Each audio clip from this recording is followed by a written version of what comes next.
think about you when I'm making a mistake. So this is a quick follow-up on the Inlay experiment. This is what I came up with my finished product, as you can remember. And this is the one that I've tried my parting tool on, which was obviously a failure. So what I have here today is a couple of discs that I bought in my last visit to the hardware shop. And these are diamond coated cutting wheels, and I'm going to try them. These are the cheapest that you can find, or at least the cheapest I could find. I don't know the real difference between the cheap ones and the expensive ones. Is it hard to diamonds? I don't know. Is it the density or the particle size, or there must be a difference, but I'm not here to find that difference and make that comparison. So I'm going to run this, and my first test will be to grind those from the top and see what it does, and then I think I want to try coming directly from the side and simply cutting them. So that would be an interesting experiment.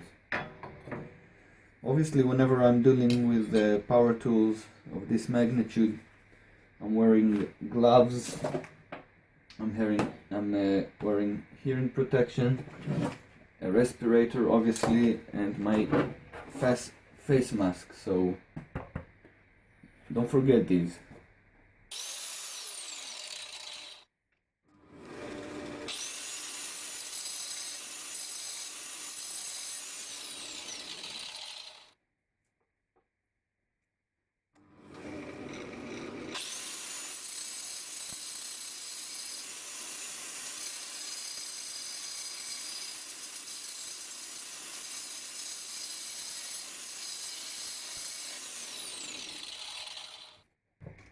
Okay, so I brought you in close to look at the results, and I think that this little small cheap diamond wheel really does the job well, and really quickly also. Of course, I will have to sand this to see if I manage to get all the scratches out, but I'm pretty sure those are gonna sand out. And I also would like to thank all my Facebook friends and the people commenting on the videos. Your suggestions are very valuable to me in helping me also on deciding on different next projects and things to do. So these are our two blanks done, as you can see. Let me show you a little bit the differences between them. This is the original one. As you can see with the glare of the lighting, the surface that I was able to achieve here.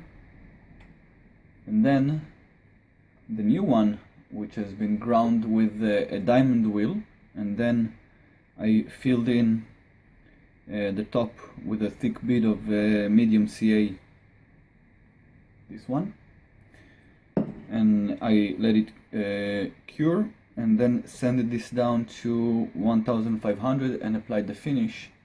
And as you can see, this is a completely different story. Let me show you a little bit with a close-up how these look. In this previous attempt, much of the gaps between the stones have remained completely open. And there's some visible gaps here between the stones and the wood. That's just bad glue up. And to compare this one with the new version, there we go. Now would you look at the difference in those? This is absolutely a different level of finish.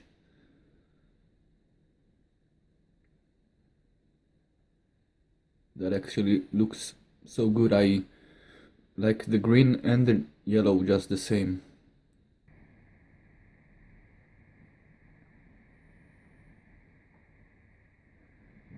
Okay, so let me show you a couple of other things I've worked on during the past couple of weeks.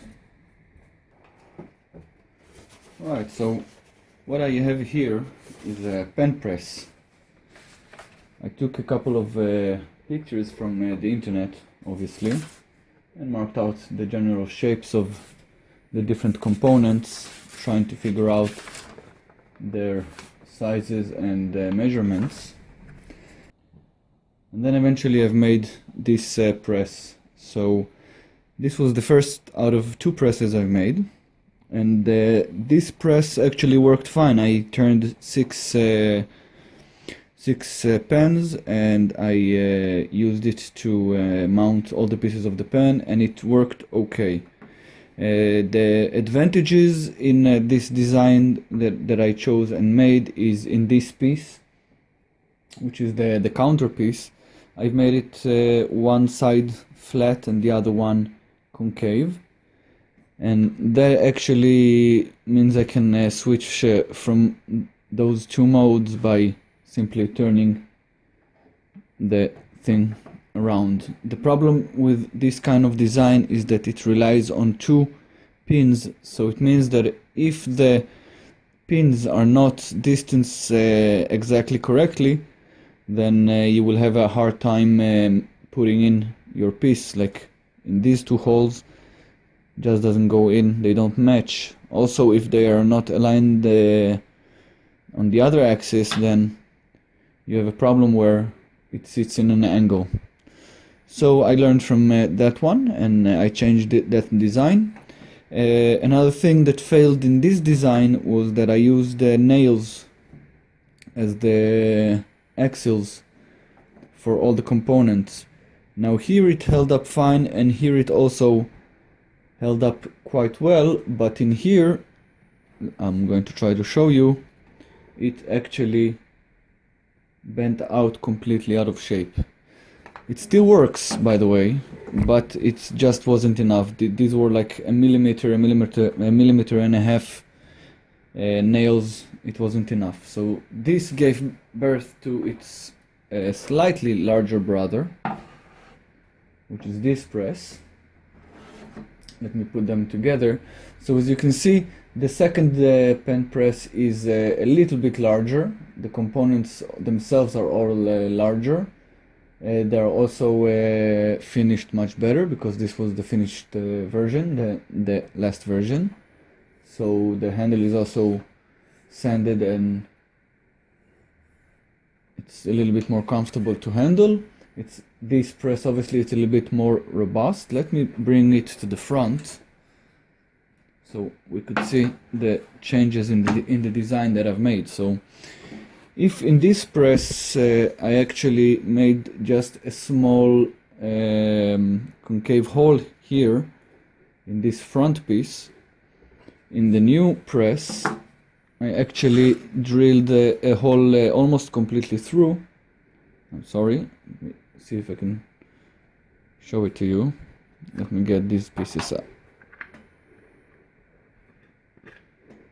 Okay, so as you can see, I drilled the hole almost all the way through, and that will hold the head of the pen.